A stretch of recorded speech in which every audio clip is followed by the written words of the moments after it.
오늘 마태복음 15장 1절부터 20절 말씀을 통해서 외식이라고 하는 제목으로 하나님 말씀 증거하겠습니다. 마태복음 강의 69번째 시간입니다.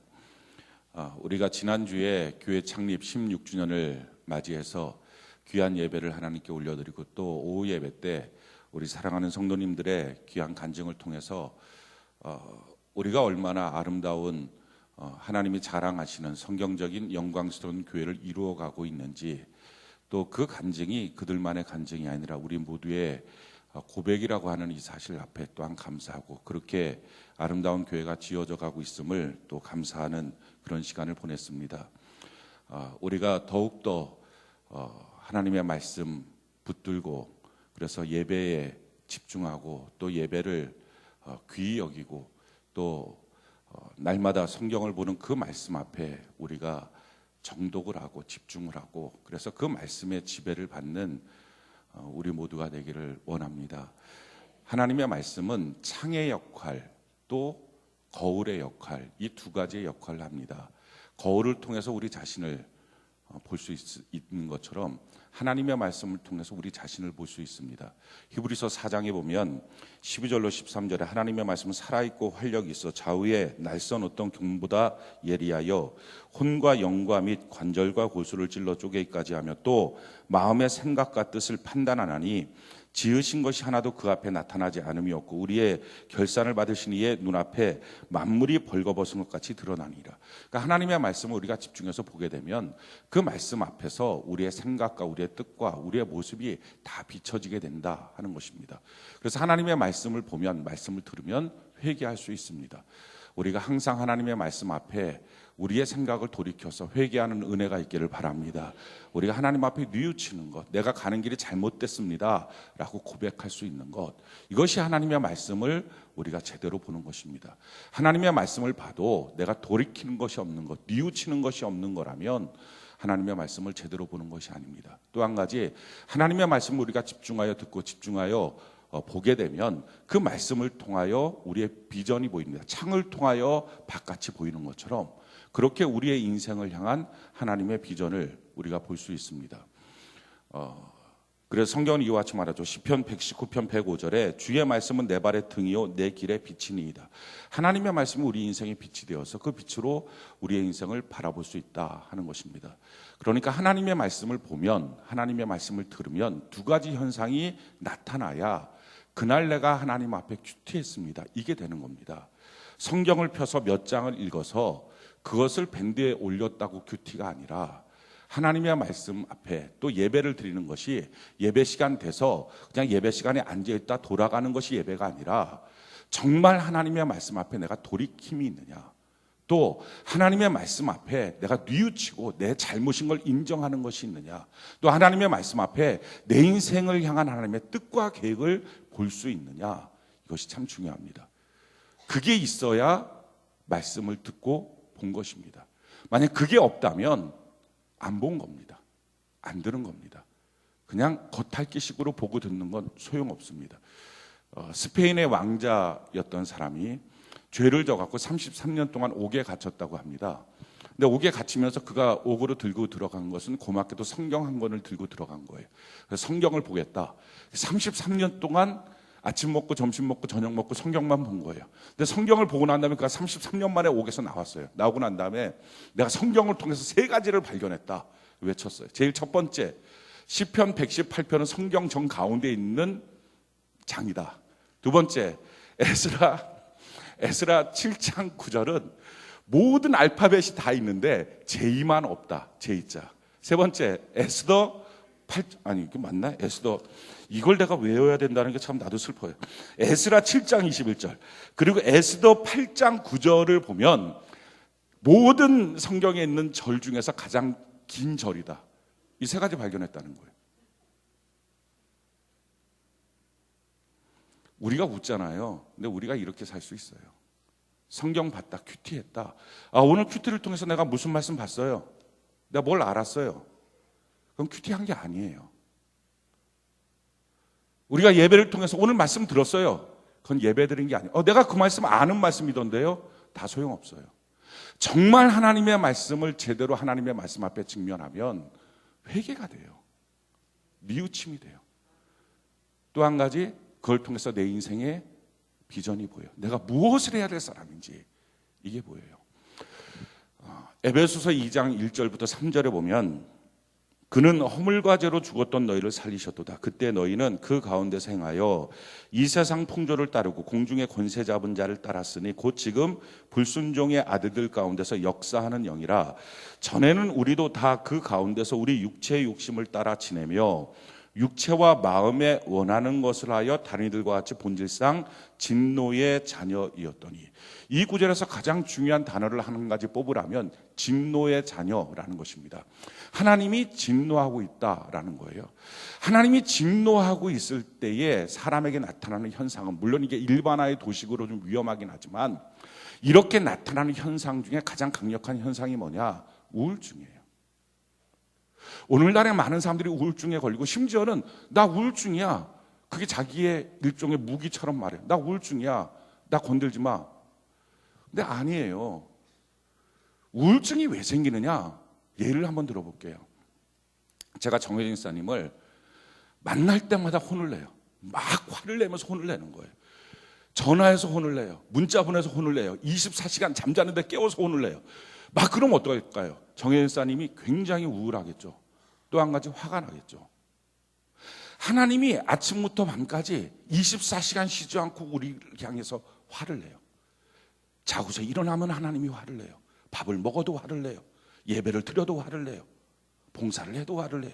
헌금을 해도 화를 내요. 부부간에 대화를 해도 화를 내요. 그러니까 하나님이 계속 24시간 쉬지 않고, 내가 하나님을 떠나서 어디로 도망갈 거예요? 도망갈 데가 없는 거예요. 그냥 끊임없이 나를 향해서 화를 내요.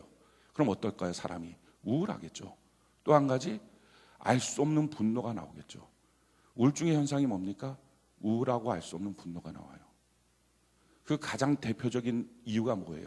하나님의 진노 때문이에요. 자, 그러면 왜 하나님이 그 사람을 향해서 이처럼 진노할까? 왜 하나님이 그 사람을 향해서 화를 낼까? 성경이 이렇게 말하잖아요. 그때 너희는 그 가운데서 행하여 이 세상 풍조를 따르고, 제일 처음에 이 세상 풍조를 따랐어요.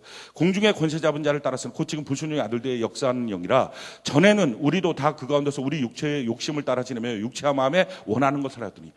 그러니까 내 마음과 내 육체가 원하는 삶, 내 욕심대로 사는 삶을 산 거예요. 왜? 무엇을 따라서? 세상 풍조를 따라서. 보니까 이 사람도 그렇게 살아요. 저 사람도 그렇게 살아요. 학교 갔더니 이 사람도 저 사람도 같은 클래스 안에서 그렇게 살아요. 회사 갔더니 이 사람도 저 사람도, 가족들 만나도 이 사람도 저 사람도 다 그렇게 살아요. 그래서 나도 그렇게 살았어요. 근데 그 세상 풍조가 뭐라고요? 하나님의 원하는 뜻이 아니라 마귀의 뜻이었다고요. 불순종의 아들 가운데 역사는 악한 마귀의 역사였다고요. 그 마귀의 뜻을 따라서 이 사람 저 사람 원하는 대로, 내 마음에 원하는 대로 그렇게 살아왔단 말이에요. 그러니까 하나님이 어떻게 아침부터 밤까지 계속 본질상, 그러니까 그 본질이 떠나지 않는 거예요. 하나님이 그를 향해서 화내는 게 떠나지 않아요. 그러니까 그 화를 계속 당하니까 어떻게 해요? 사람의 마음 속에서 알 수 없는 분노와 알 수 없는 우울증이 생겨요. 자, 이 우울증의 문제를 해결하려고 사람들이 어떻게 합니까? 자기가 착각하는 거예요. 이걸 못 가져서 우울하다고 생각해요. 저게 지금 내 생각대로 안 돼서 우울하다고 생각해요. 이런 상처가 있어서 우울하다고 생각해요. 그래서 어떻게 해요? 우울증이 생기면 그걸 해소하는 방법이 쇼핑을 해요. 전에는 돈 생각해서 못 샀던 거 막 질러요. 사람들 만나요. 여행 가요. 그럼 해결된 것처럼 여겨져요. 근데 해결된 게 아니라 더 허무해져요. 왜? 그건 지금 계속 뭘로 가는 거예요? 하나님의 진노의 길로 더 가는 거예요. 어떻게 해야 그 문제가 해결됩니까? 에베소 2장 10절에 우리를 구원하신 하나님께서 이렇게 말씀하시죠. 우리는 그가 만드신 바라 그리스도 예수 안에서 선한 일을 위하여 지으심을 받은 자니 이 일은 하나님이 전에 예비하사 우리로 그 가운데서 행하게 하려 하심이라. 하나님이 우리를 향하여 예비하신 길이 있다고요. 그 길을 발견하고 걸어가는 거예요. 그럼 뭐가 있어요? 하나님의 칭찬이 있다고요. 그러면 가슴에 샘이 솟는 거예요. 알 수 없는 분노가 사라지는 거예요. 우울해지고 막 이렇게 위축당하고 자기가 무엇인가 살면서 자꾸 열등감 느끼고 미래에 대한 불안감이 느끼고 이게 사라진다는 거예요. 오늘 현대의 수많은 사람들이 우울증에 빠져 있어요. 성경은 말해요. 마지막 때 마귀가 어떻게 하든지 미혹하게 만들어서 하나님부터 떠나게 만들고 심지어는 택한 자들까지라도 넘어뜨리려고 한다. 교회 안에서도 그래갖고 우울증이 있어요. 왜 우울증이 있어요? 예수를 믿으면서도 내가 원하는 걸 얻는 수단으로 예배를 드려요. 온통 모든 생각은 이거 주세요, 저거 주세요. 이게 없어서 나는 불행해요. 이걸 갖기를 원해요. 그러니까 자기의 마음속에 욕심으로만 꽉 차 있는 거예요. 그러니까 문제가 뭐예요? 하나님의 말씀으로 그 창이 안 열리는 거예요. 하나님의 말씀 앞에서 회개하지 않는 거예요. 이 문제 해결하는 방법이 뭡니까? 다시 말씀 붙잡는 거예요. 저는 저와 여러분의 말씀 붙잡기를 바라요. 그래야 행복해지는 거예요. 그 안에서 회개하고 돌이켜야 되고요. 그 안에서 하나님이 내게 주신 비전을 봐야 돼요.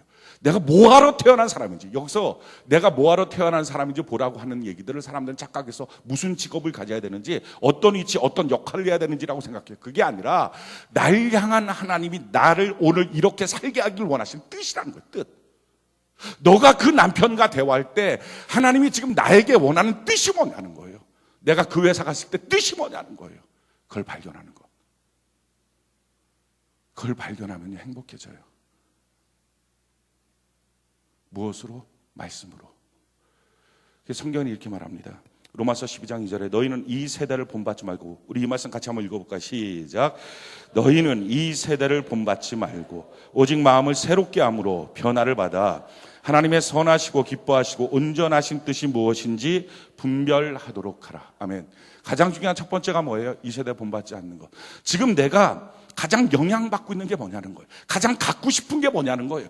그게 안 돼서 가장 내 마음에 힘든 게 뭐냐는 거예요. 내가 가장 열등감을 느끼고 있는 게 뭐냐는 거예요. 그게 지금 내게 가장 큰 영향을 주는 건데, 성경은 이렇게 말해요. 그거 내려놔야 된다는 거예요.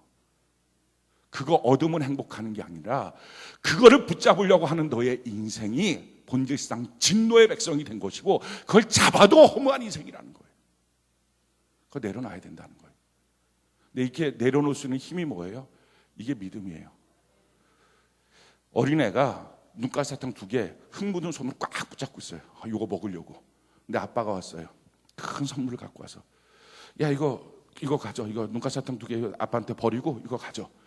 이걸 못 버리는 거예요. 맨날 아빠한테 속아갖고 줄 게 뭐가 있어, 이거 붙잡고 있는 거예요. 이건 인간 아빠들한테 하는 거고요. 우리 하나님 아버지는 신실하신 분이에요. 하나님을 믿는다는 게 뭐예요? 믿으니까 지금 내가 꼭 필요하다고 여는 것, 그래서 내가 조급한 것, 이거 없으면 안 된다고 생각하는 것, 열등감까지 느끼는 것, 이거를 내려놓을 수 있는 거예요. 내려놔야 하나님이 주시는 비전이 보여요. 내려놔야 하나님이 주시는 선물이 보여요. 이 세대를 본받지 말고. 이게 뭐예요? 이게 하나님의 말씀 앞에 돌이키는 것, 회개하는 것. 내가 이거 잘못 욕심부렸습니다. 나 이거 없으면 안 된다고 생각했는데, 이거 꼭 있어야 된다고 생각하는데, 그래서 이것 때문에 몇 날 며칠 금식하며 하나님께 기도했는데 돌이켜보니까 하나님 이거 없어도 되는 거예요. 그냥 없이 살게요. 그리고 나는 하나님을 믿어요. 하나님은 내 인생을 멋지게 설계하신 걸 믿습니다. 하나님은 날 향해 예수 그리스도와 함께 나머지 모든 것을 선물로 주실 줄을 믿습니다. 그래서 하나님 앞에 그걸 내려놓는 거예요. 그것 때문에 열등감 안 느끼고, 그것 때문에 힘들지 않고, 그것 때문에 내 마음이 조급해지지 않도록 그냥 놔버리는 거예요. 놔버리는 거. 그리고 고개를 들어서 하나님 보는 거예요. 그러면 뭐가 보여요? 날 향한 하나님의 뜻이 보여요. 날 향한 하나님의 비전이 보여요. 그때부터 인생은 행복해지는 거예요. 그걸 향하여 달려갈 때. 그걸 믿음이라고 말해요. 믿으니까 내려놓는 거예요. 물론 믿으니까 무엇인가를 구해서 얻을 수 있어요. 근데 그것보다 더 큰 믿음이 뭐예요? 믿으니까 내려놓는 거예요. 제가 누구한테 그거 하지 말아요, 제가 나머지 다른 거 할 수 있도록 해줄게요, 제 말을 믿고 있다면 그게 자기한테 너무 필요한 것처럼 여겨져도 그만하지 않겠어요? 근데 계속하는 이유가 뭘까요? 안 믿으니까. 믿음의 문제예요. 근데 이 믿음의 문제가 뭘로 해결돼요? 하나님의 말씀 앞에 좀 집중하기를 바라요. 믿음은 들음에서 나고 들음 그리스도의 말씀이니라. 그래서 하나님의 말씀 앞에 서면 제일 첫 번째 뭐가 돼요? 이 세상을 본받지 않는 게 된다고요. 돌이키는 게 된다고요. 다른 사람처럼 달려가지 않는다고요.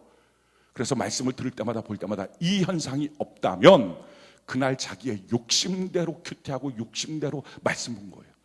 욕심대로 예배 드린 거예요. 죽은 예배라고요. 여러분들의 예배는 어떻습니까?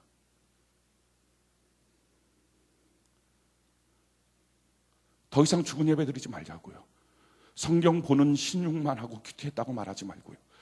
우리가 날마다 우리의 개인의 산 제사를 드리듯이 큐티하고 하나님 앞에 산 예배를 드리는 은혜가 있기를 바랍니다. 그래서 하나님이 주시는 말씀 앞에 돌이키고 하나님이 주시는 말씀 앞에 새로운 비전을 보고. 예배의 핵심이 뭐예요? 그래서 내가 죽는 거예요. 내 몸을 하나님이 기뻐하신 거룩한 산 제물로 하나님 앞에 죽음으로 드리는 것.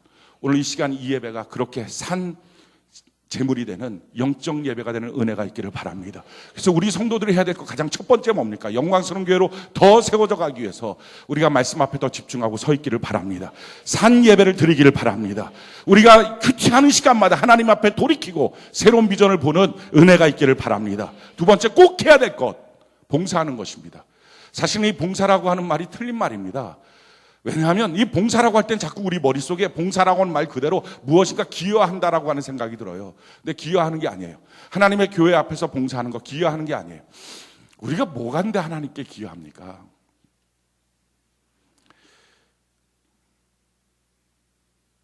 가시면류관 쓰시고 옆구리 등허리 다 찢어지게 채찍 맞고 양손 양발에 못 박히시고 6시간 동안 물과 피를 다 쏟아서 날 위하여 죽으신 예수님 앞에 노래하면 보답이 되나요? 그 앞에서 피아노 치면 보답이 되나요? 청소하면 보답이 될까요? 아니, 내가 그렇게 만약에 죽었는데 어느 누가 나한테 고맙다고 제가 목사님 노래 불러드릴게요 하면 내 마음이 좋을까요? 시원할까요? 오, 고맙다. 청소하면 그럴까요? 아니, 뭘 하면 그럴까요? 우리가 봉사하는 것은요, 하나님을 향한 보답도 아니고 기여도 아니에요. 그래서 교회 안에서 내가 이렇게 기여하고 있다라고 하는 착각을 하지 마십시오. 그럴 것 같으면 봉사 하나도 안 해야 됩니다. 교회에 봉사가 하나도 없어야 됩니다. 우리가 봉사하는 이유는 한 가지예요. 우리 자신을 온전케 하기 위한 하나님의 뜻이에요. 그래서 성경은 이렇게 말합니다. 마태복음 11장 28절로 30절에 수고하고 무거운 짐진 자라 다 내게로 오라. 내가 너희를 쉬게 하리라. 나는 마음이 온유하고 겸손하니 나의 멍에를 메고 내게 배우라. 그리하면 너의 마음에 쉼을 얻으리니. 왜 우리에게 봉사를 시켰어요? 수고하고 무거운 짐, 마음의 짐들 있는 것들을 좀 내려놓고 마음에 쉼을 얻도록 하기 위해서. 무엇이 있어야 하신다고요? 성품의 변화가 있어야 하신다고요. 그렇게 못된 성품, 조그마한 문제 앞에서도 감정이 요동치는 성품, 그렇게 인정받으려고 애쓰는 성품, 사랑하는 사람, 사랑받고 있는 것, 이것 때문에 정신 못 차리는 것, 돈에 대한, 명예에 대한, 성적인 욕구에 대한 그 욕심으로 꽉 차 있는 마음 갖고서는 행복할 수 없다고요. 마음이 쉬지를 못한다고요. 그러니까 이거 내려놓게 하기 위해서 주님이 우리에게 주신 제안이 뭐냐? 너는 내 멍에를 짊어지고 예수님의 멍에를 짊어지고 주의 몸된 교회 안에서 봉사하는 은혜가 있기를 바랍니다. 그러면서 온유와 겸손을 배우는 거예요. 이게 봉사의 이유예요. 왜 성가대에서 찬양합니까? 온유와 겸손을 배우려고. 왜 악기 연주를 합니까? 왜 청소합니까? 왜 중보기도 합니까? 왜 전도합니까? 왜 교사합니까? 사람들이 자기가 그걸 왜 하는지를 모르기 때문에 하면서 자기가 뭔가 기여하고 있다고 생각하니까 내가 이 정도 노력하고 내 시간과 물질을 들여서 이렇게 하고 있는데 왜 나에 대해서 또 다른 무엇인가 내가 요구하는 것을 안 채워줘요? 라고 요구하려고 그럽니다. 처음부터 잘못 알아서 봉사를. 기여하는 게 아니에요. 내가 변화되려고. 그래서 말씀 보고 회개하고 돌이키고 나면 반드시 우리의 성품을 위해서요. 최소한 집사님 되신 분들은 봉사해야 됩니다. 한 가지 이상. 성경을 보면 교회 직분은 두 가지예요. 목사, 집사, 이 두 가지예요. 성경에 또 보면 장로라고 하는 직분이 나와요. 근데 사실 이 장로라고 하는 직분은 목사와 같은 사람을 가리키는 또 다른 표현이에요. 그러니까 목사라고 할 때는 가리키는 것, 돌보는 것, 이 역할을 할 때 목사라고 부르고, 장로라고 하는 것은 행정을 하는 것, 교회 안에서 어떤 리더십을 발휘하는 것, 이럴 때 장로라고 하는 호칭을 써요. 그래갖고 사실은 같은 사람을 다른 차원으로 부른 거예요. 베드로전서 5장에 보면 베드로가 우리 같이 장로된 사람들에게 권면하노니라고 설명하고 있는 내용들을 볼 수 있어요. 그래서 성경을 우리가 연구해보면 목사, 장로는 같은 개념이에요. 이걸 장로교에서는 목사를 설교하는 장로, 또 나머지 행정, 치리하는 장로 이런 식으로 이제 당회를 구성하게 되는데 사실은 뭐 이런 개념이 아니라 그냥 목사 장로가 같은 호칭이다라고 보면 맞아요. 그럼 또 다른 직분이 뭐냐? 그게 집사예요. 특히 사도행전 7장에 보면 안수하여 집사를 세우는 모습이 나와요. 그게 안수하는 집사예요. 그래서 교회에 보면 안수 집사로서 세워지는 거고 우리 교회는 이 안수 집사로서 세워진 사람들을 호칭해서 장로님이라고 불러요.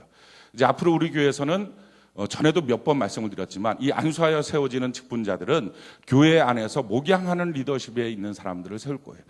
뭐 헌금 내서 세우는 것도 아니고 교회 오래 다녔다고 세우는 것이 아니라 셀장, 교사, 봉사팀장 이렇게 목양하는 사람들이 원래 목양하는 사람들이 이 역할을 하는 거기 때문에 그렇게 세울 겁니다.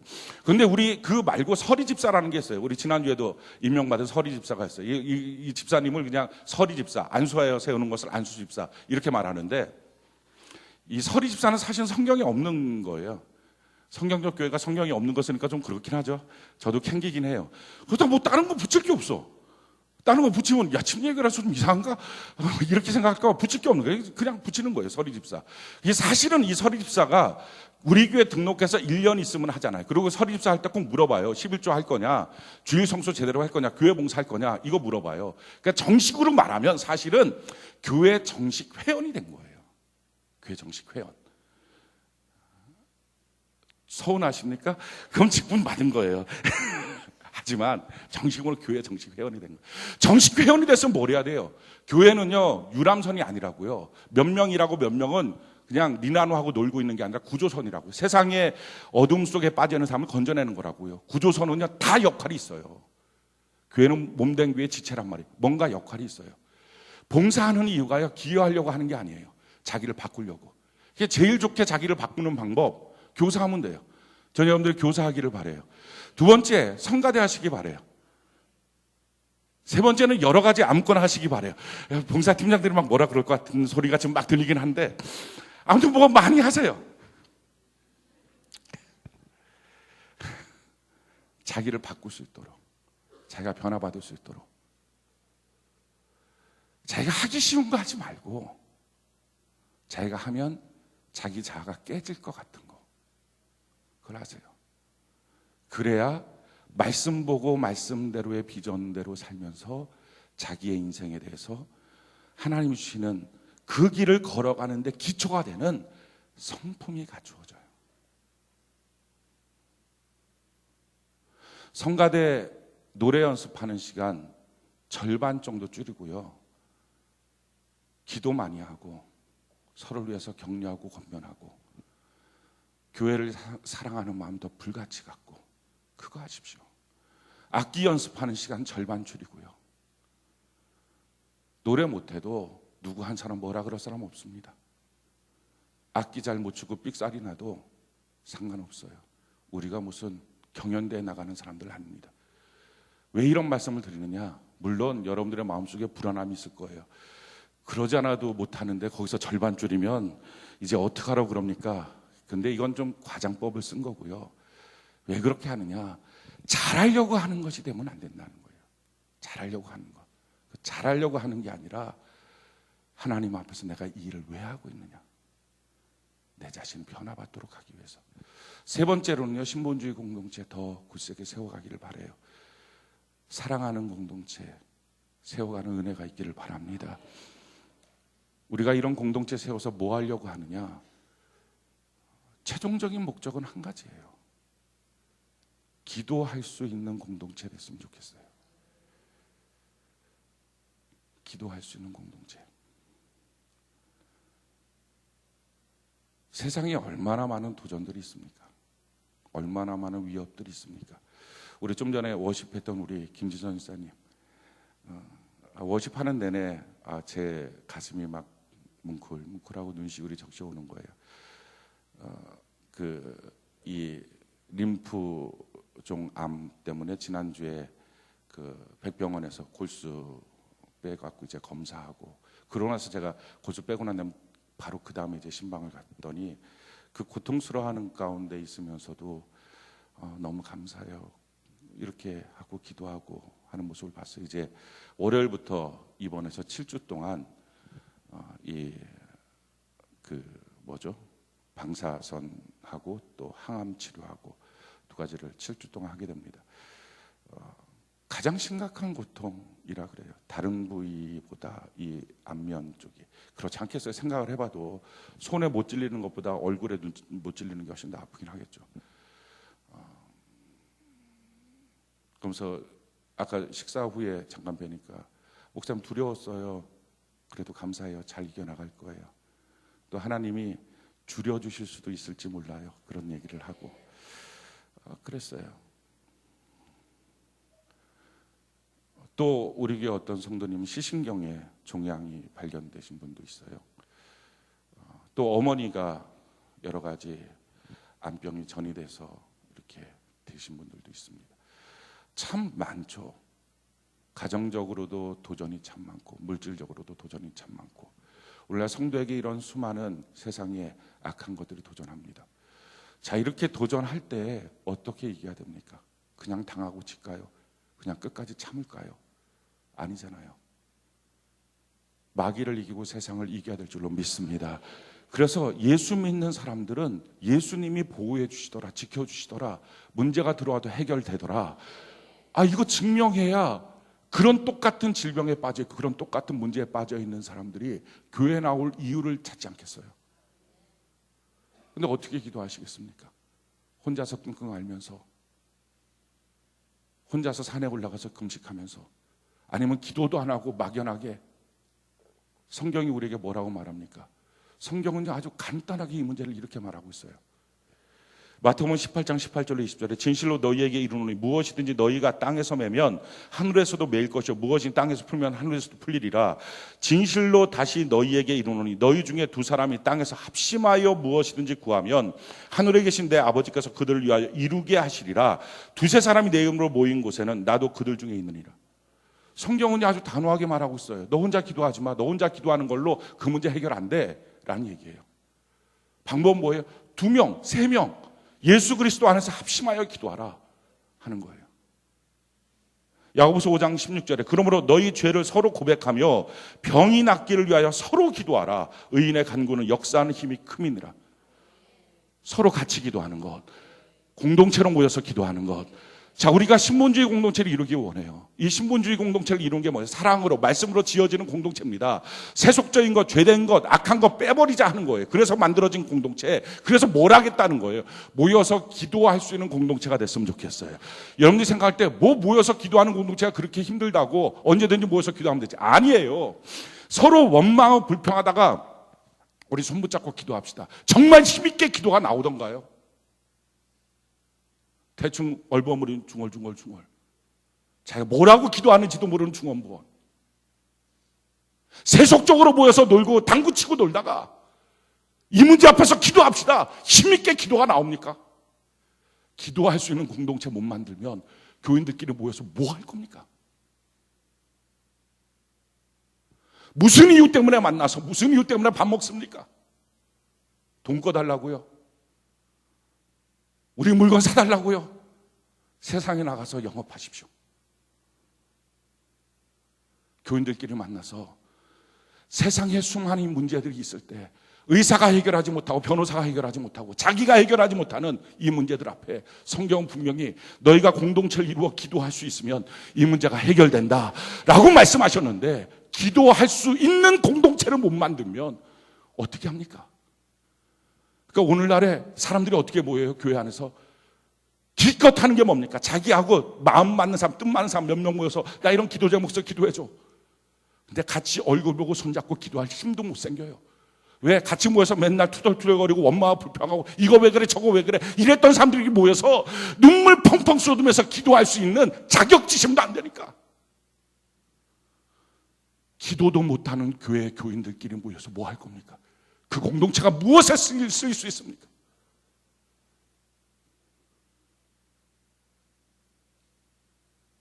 자기 자녀를 놓고 기도도 못하는, 합심해서 손잡고 기도도 못하는 엄마 아빠 같은 교회 다닌다고 집사라고 뭐에 써먹을 겁니까? 사랑하는 성도 여러분, 우리가 그토록 꿈꾸는 게 뭐예요? 신본주의 공동체 모여서 아름답게 교제하자. 왜 그렇게 교제해야 됩니까? 왜 그렇게 사랑으로 교제해야 됩니까? 왜 그렇게 자기의 것을 내주면서 교제해야 됩니까? 왜 이렇게 육신적인 본성들을 제거하며 교제해야 됩니까? 어느 날 어느 순간 그 셀에 기도의 제목이 딱 터지는 순간 미뤄서 하는 게 아니라 그 즉시 무릎 꿇고 우리 이 문제 갖고 기도하자고, 하나님이 도와주실 거라고, 그 믿음과 확신 가운데 기도할 수 있는 그런 거룩한 공동체 만들기 위해서 우리 셀로 모이는 거잖아요. 저는 여러분들에게 자신 있게 셀로 동참하라고 말합니다. 우리 교회 셀도 준비되어 있습니다. 모이십시오. 별 바쁜 일 다 있다고요? 그렇게 바쁜 일 다 있어도 암병 걸리면 입원해야 되잖아요. 별 급한 일 다 있어도 법정에서 부르면 쫓아가야 되잖아요. 이길 힘도 전혀 없으면서 기도할 수 있는 공동체. 그래서요, 여성들끼리 특별히 모였을 때 쓸데없는 말들 하지 말고요, 남성들끼리 서로 모였을 때요, 절대로 세속적인 만남 만들지 마십시오. 그게 잠깐은 좋을 것 같습니까? 세련들끼리 같이 오늘 술 한잔해 좋을 것 같습니까? 그게 친교인 것 같습니까? 어느 날 터진 문제 앞에 사람한테 헐레벌떡 뛰어다니고 돈 꾸러는 다녀도 무릎 꿇고 기도도 못하는 교제, 기도도 못하는 관계, 기도도 못하는 공동체 못하러 교회 다녔습니까? 우리가 정말 하나님이 자랑하는 교회, 그런 성경적 교회 만들려면요, 우리 모두가 성경 앞에 제대로 섰으면 좋겠어요. 아멘이십니까? 제대로 봉사해서 우리 자아가 죽었으면 좋겠어요. 온유와 겸손을 배우고 예수의 성품으로 변화받았으면 좋겠어요. 그래서 주님이 우리에게 예비하신 그 길을 걸어갈 때 내 거친 성품 때문에 그 길을 망쳐버리지 않도록, 나의 이 울퉁불퉁하고 게으르고 못된 성품 때문에 하나님이 예비하신 그 길을 망쳐버리지 않도록 하나님, 나의 성품이 그리스도를 닮게 하여 주옵소서. 그리고 그렇게 걸어가다 힘든 일 있으면 같이 모여서 울고 기도할 수 있는 공동체, 그게 교회잖아요. 그게 교회잖아요. 그래서 교회를 더럽히지 마십시오. 교회를 타락시키지 마십시오. 자기의 말과 행위로 교회를 더럽히지 마십시오. 언제나 깨끗하고 언제나 거룩한 공동체 만들어서, 흠도 티도 없는 교회 공동체 만들어서 수많은 어려운 문제 다 이기는 우리가 영광스러운 교회가, 세상을 이기는 교회가 되는 은혜가 있기를 바랍니다. 이 길을 걸어갈 때요, 우리가 꼭 조심해야 될 게 있어요. 오늘 그 문제를 주님이 우리에게 가르쳐주고 있습니다. 그게 바로 전통의 문제예요. 이 신앙의 길을 걸어갈 때 항상 주의해야 될 것, 전통의 문제가 있어요. 오늘 성경 본문의 내용은 이것입니다. 예수님이 가시는데 바리새인과 서기관들이 쫓아왔어요. 그러면서 이렇게 말해요. 왜 예수님의 제자들은 장로들의 전통을 버립니까? 왜 지키지 않습니까? 무슨 전통이냐면 음식 먹기 전에 손을 씻어야 되는 게 전통이 있었어요. 그런데 왜 예수님 제자들은 음식 먹기 전에 손을 씻지 않습니까? 이게 전통이에요. 전통이 나쁜 건 아니에요. 전통이 사실은 뭐 음식 먹을 때 손 씻고 먹자, 이거 뭐 이게 나쁜 겁니까? 손 씻고 먹잖아요, 다. 손 씻고 먹죠. 집에 오면 씻죠. 왜 대답을 잘 못하세요? 이것 때문에 기도 제목 올리는 분들도 있어요. 남편이 집에 들어와서 발을 안 씻는다고. 어떻게 요즘에 씻고 계시나요? 어디 계셔? 그분 가만히 있어봐. 씻고 계시는 거죠? 아직도 안 씻어요? 그렇다니까요. 이 정결 의식이 필요하다니까. 이게 집에 들어오면 딱 씻는 이 정결 의식이 필요하다니까요. 장로의 전통이 나쁜 건 아니에요. 사실은 이 장로의 전통이 있는 이유가 부정한 것, 정결한 것, 거룩한 것, 이 원칙 때문에 있는 겁니다. 세상에 부정한 게 있어요. 이 부정한 것에서 깨끗해지는 게 정결한 거예요. 근데 정결한 것 중에서 하나님이 쓰시는 것, 이게 거룩한 거예요. 우리가 하나님이 쓰시는 사람 되려면 일단 정결해져야 돼요. 밥 먹을 때 하나님이 쓰시려면 일단 손은 닦아야 돼요. 발도 닦아야 되고. 자, 그런데 문제는 이 전통, 나쁜 건 아닌데 이 전통 갖고 이제 뭘 공격해요? 예수님의 제자들을 공격해요. 이게 나쁜 거예요. 사람마다 전통이 있어요. 신앙생활에 자기가 지금까지 믿고 행했던 어떤 자기의 스타일이 있어요. 자기 전통이 있단 말이에요. 자기는 이런 예배를 좋아해. 자기는 저런 예배를 좋아해. 어떤 사람은 조용한 예배, 어떤 사람은 막 찬양하며 막 벅벅 뛰는 예배, 어떤 사람은 막 소리치면서 기도하는 것, 어떤 사람은 조용히 잠잠히 기도하는 것, 뭐 이런 봉사 저런 봉사, 자기의 스타일이 있단 말이에요. 이게 전통이란 말이에요. 그게 나쁜 건 아니에요. 그게 자기가 하나님을 섬기는 방법이에요. 문제는 이 전통을 갖고 지금 뭐 한 거예요? 다른 사람을 공격하는 거예요. 우리가 전통에 빠지면 위험한 건 이것입니다. 난 지금까지 이렇게 해왔어, 이거예요. 그래서 이렇게 하는 게 맞는 거야. 그래서 신앙의 독선에 빠져요. 오늘 예수님이 그 전통의 문제를 지적하면서 하시는 말씀이 이거예요. 신앙의 독선에 빠지지 마라. 우리가 이 신앙의 길을 걸어갈 때 반드시 점검해야 될 것은 내가 갖고 있는 신앙적 스타일이 또 다른 누군가를 공격하는 독선에 빠지지 않도록 하는 것. 또 한 가지는 외식에 빠지지 않도록 하는 것. 겉은 하는 것처럼 보이지만 사실은 속이 안 하는 것. 그래서 예수님이 그 바리새인들을 향해서 이렇게 말씀하세요. 야, 너희는 왜 사람의 전통을 갖고 하나님의 말씀을 거역하느냐? 하나님이 말씀을 우리에게 주셨을 때 부모를 공경하라 했는데 왜 너희는 장로들의 전통을 갖고 고르반 그냥 부모를 공경할 재물을 내가 하나님께 다 드렸습니다 하면 부모에 대한 책임이 없는 것처럼 그런 식으로 너가 가르쳐서 하나님의 말씀을 어기느냐라고 지금 질문하시는 거예요. 우리가 종종 내가 갖고 있는 스타일로요, 하나님이 지금 나에게 원하시는 것들을 거절할 수 있어요. 그건 내가 원하는 게 아니라고, 그건 내가 믿는 방식이 아니었다고 말할 수 있어요. 그걸 조심해야 돼요. 그래서 제일 중요한 것은 우리가 어느 때라도 하나님의 말씀으로 들어가야 돼요. 내 전통, 내 스타일이 아니라 과연 내가 믿고 있는 이것이 정말 성경적이냐, 하나님 말씀 그대로이냐, 이걸 점검해 봐야 돼요. 하나님의 말씀을 겉핥기로 믿어서는 안 되고요. 아까 스페인 왕자처럼 성경 열심히 봤는데 나타난 결과가 그 정도 돼서는 안 되고요. 하나님의 말씀 보면 어떻게 봐야 되느냐? 먹어야 돼요. 먹어야 돼요. 성경이 이렇게 말합니다. 요한계시록 10장 9절로 11절에 내가 천사에게 나아가 작은 두루마기를 달라 한즉 천사가 이르되 갖다 먹어버리라. 내 배에는 쓰나 내 입에는 꿀같이 달리라 하거늘 내가 천사의 손에서 작은 두루마기를 갖다 먹어버리니 내 입에는 꿀같이 다나 먹은 후에는 내 배에는 쓰게 되더라. 그가 내게 말하기를 내가 많은 백성과 나라와 방언과 임금에게 다시 예언하여야 하리라 하더라. 하나님의 말씀은요, 그냥 아는 게 아니고요, 나 저 말씀 알아가 아니라 먹고 소화시킨 말씀. 다른 말로 말하면요, 그 자기 삶으로 나타나야 돼요. 그것만 아는 거예요. 근데 이 스타일, 전통에 젖으면 뭐가 됩니까? 지금까지 내가 교회 생활하면서 들은 말씀이야. 이게 전통이에요. 지금까지 내가 교회 생활하면서 아는 말씀이야. 근데 문제는 뭐예요? 그래, 그 아는 말씀이 너의 삶을 통해서 나타나니? 그거예요. 다른 나라와 다른 사람들에게 증언되니? 그 질문이에요. 나타나지 않는 말씀 아는 게 무슨 소용이 있습니까? 말씀 먹는 거라고요. 먹으면 어떻게 돼요? 소화돼요. 그래서 밥이 남아있진 않아요. 고기가 남아있진 않아요. 생선이 남아있진 않아요. 근데 그게 내 살과 피로 다 들어가 있어요. 그래서 그것이 운동이 돼요. 그것이 내 몸에 나타나요. 사랑하는 성도 여러분, 하나님의 말씀이 여러분들의 삶이 되기를 바랍니다. 삶에 증명되고 나타나는 것이 아니면 모르는 말씀으로 받아야 그 사람이 살 소망이 있는 거예요. 근데 삶에 증명되지도 않고 삶에 나타나지도 않으면서도 아는 말씀이야. 그래서 도전을 안 받아요. 그래서 그 말씀 앞에 회개도 안 해요. 그래서 그 말씀 앞에 새로운 비전을 보지도 않아요.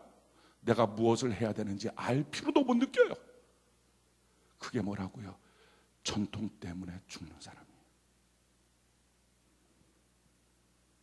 차라리 모른다고 하면 살걸. 차라리 초신자였으면 살걸. 오랫동안 교회를 다녀서 들은 말씀, 아는 말씀인데 하나도 삶 속에 증명되지 않는 말씀. 그거 모른다고 해야 도전받는데, 회개하는데. 이게 첫 번째예요. 두 번째는요, 오늘 성경이 이렇게 말하죠. 8절, 9절 같이 한번 볼까요? 7절, 8절, 9절 같이 한 목소리 시작.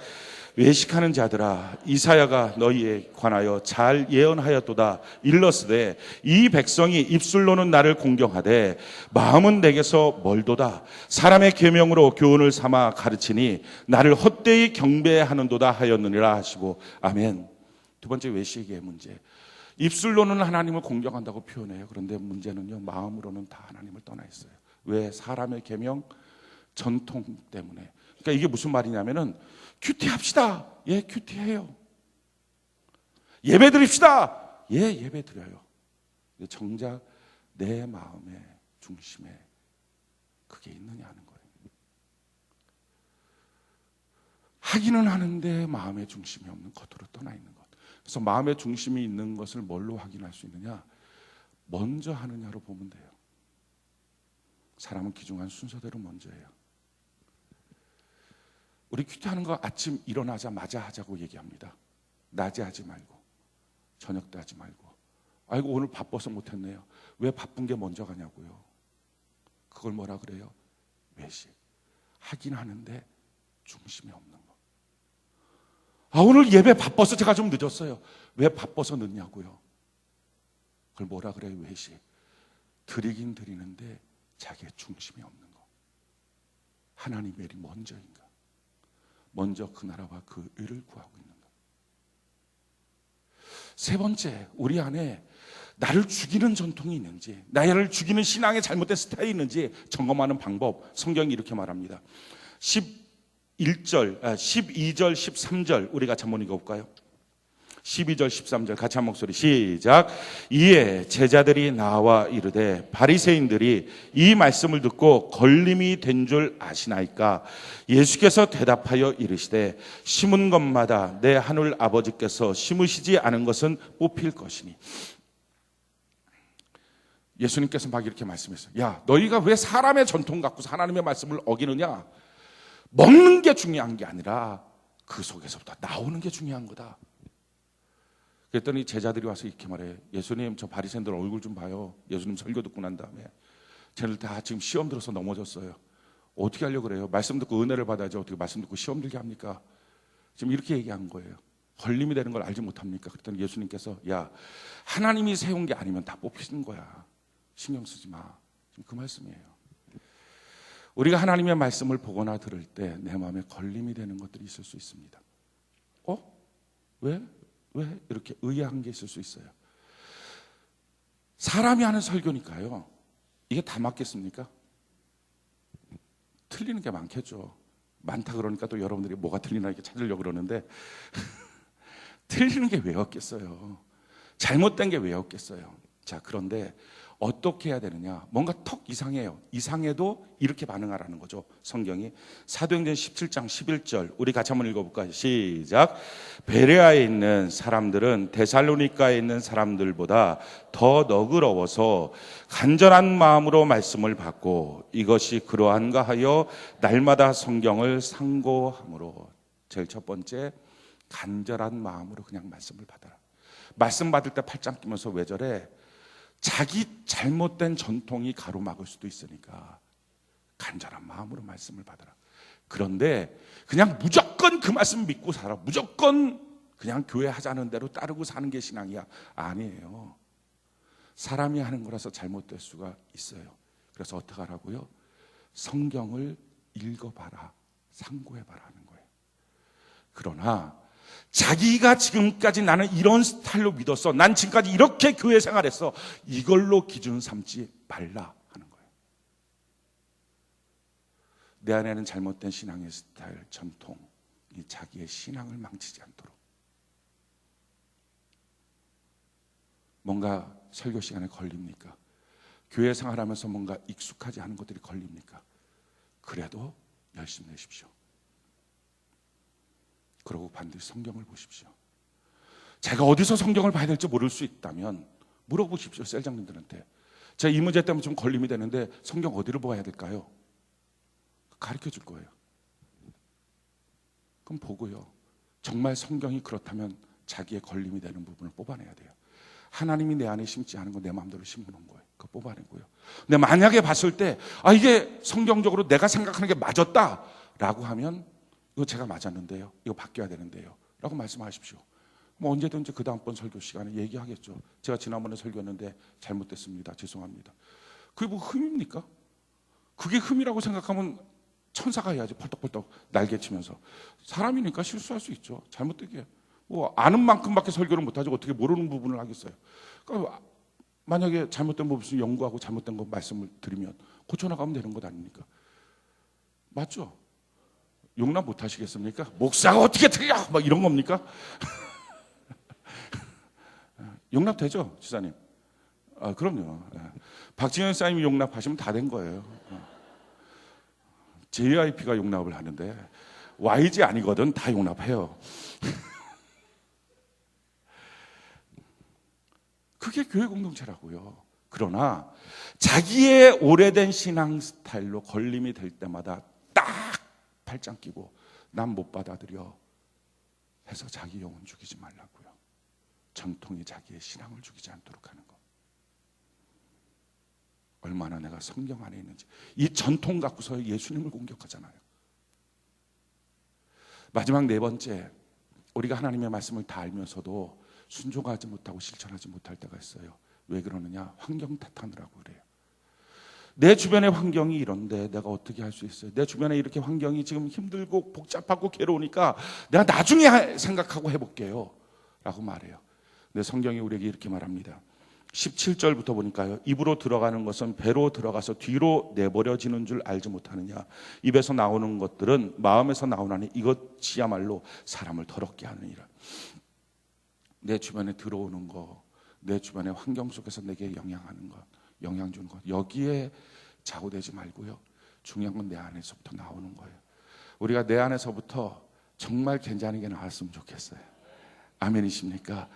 하나님을 향한 믿음의 고백들, 주를 향한 감사의 고백들, 찬양의 고백들, 사랑과 선행을 격려하는 은혜의 고백들, 이런 것들이 반응이 나오는 거예요. 하나님 앞에 순종하는 고백들.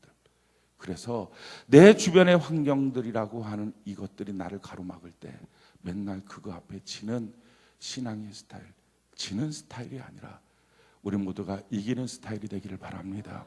사랑하는 성도 여러분, 우리가 이 믿음의 길을 걸어가는 겁니다. 이 믿음의 길을 걸어가는 것이 우리의 행복이고요. 이것이 성공의 길이에요. 성경을 봐야 돌이킬 수 있고 비전을 볼 수 있어요. 봉사를 해야 하나님이 나에게 가라고 하는 그 길 앞에 섰을 때요, 내 못된 성품이 그걸 망쳐놓지 않아요. 하나님이 나한테 원하시는 삶이 바로 그거라고 하는데 내가 그것 때문에 그 길로 가는데 나의 게으름이 못 가게 하거나 나의 못난 열등감이 못 가게 하거나 내 못난 또 어떤 죄성들, 울퉁불퉁한 성격, 분노, 자꾸 그 사람이 동역자야 근데 맨날 싸우기만 하고 맨날 망쳐버리는 거 언제까지 끌고 다니겠습니까? 교회 안에서 봉사함으로 온유와 겸손을 배우고 우리가 성숙해지는 은혜가 있기를 바랍니다. 그리고 기도할 수 있는 공동체 우리 쌀마다 만들어서요, 우리 앞에 있는 크고 작은 많은 문제들 정말 어떻게 멋지게 우리 하나님이 해결해 주시는지 우리가 발견하는 은혜가 있기를 바랍니다. 작년 한 해 동안에도요, 우리 셀에서 얼마나 많은 기도의 제목들이 응답되는지 몰라요. 정말 아주 작게는 뭐 승진시켜 주세요 이런 거 막 계속 몇 년 동안 안 됐던 거 막 응답되고, 그러니까 별이 별게 다 응답이 되는 거예요. 제일 간단하고 빠르게 응답되는 임신하게 해주세요 이런 거 무지하게 빨리 돼요. 하나님도 급하신 것 같아요. 빨리 구원의 숫자를 늘리기 위해서 그냥 애를 낳아 막 그래요.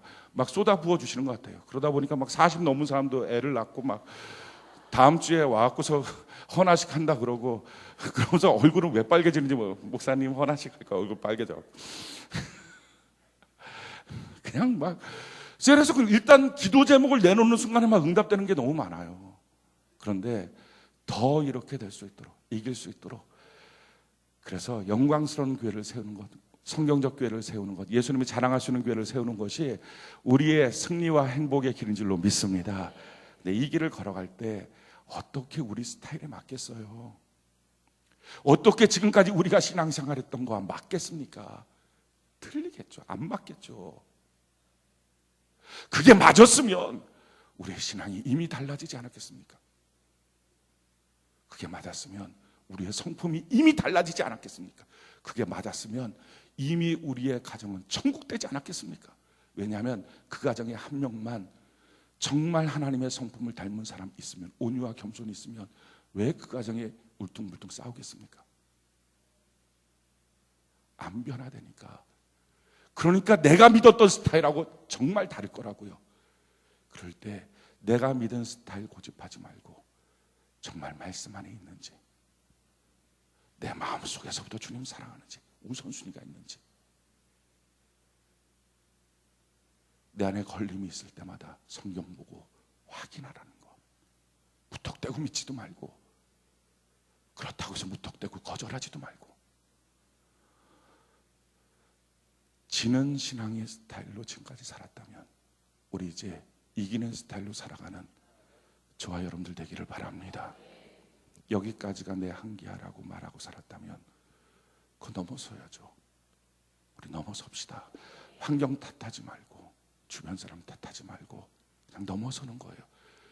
넘었으면 새로운 지평이 보여요. 우리 신앙생활 이제 정말 달라져야 합니다. 증거로 나타나야 합니다. 세상을 이겨야 합니다. 그냥 나 큐티했어요, 그냥 우리 셀로 모여요 자랑하는 게 아니라 큐티에서 내가 이런 비전을 얻었어요. 큐티에서 나는 이렇게 회개하고 돌이켰어요. 이렇게 셀로 모여서 세상을 이기는 능력이 나타나고 있어요. 이런 간증이 있어요. 믿지 않는 사람도 여기 와 봐라. 얼마나 위대한 하나님의 기적과 역사가 나타나는지. 우리가 이렇게 이제 예수님이 우리를 자랑하고 있다면 우리도 세상 앞에 자랑할 수 있는 그런 세상을 이기는 교회를 이루는 은혜가 있기를 바랍니다.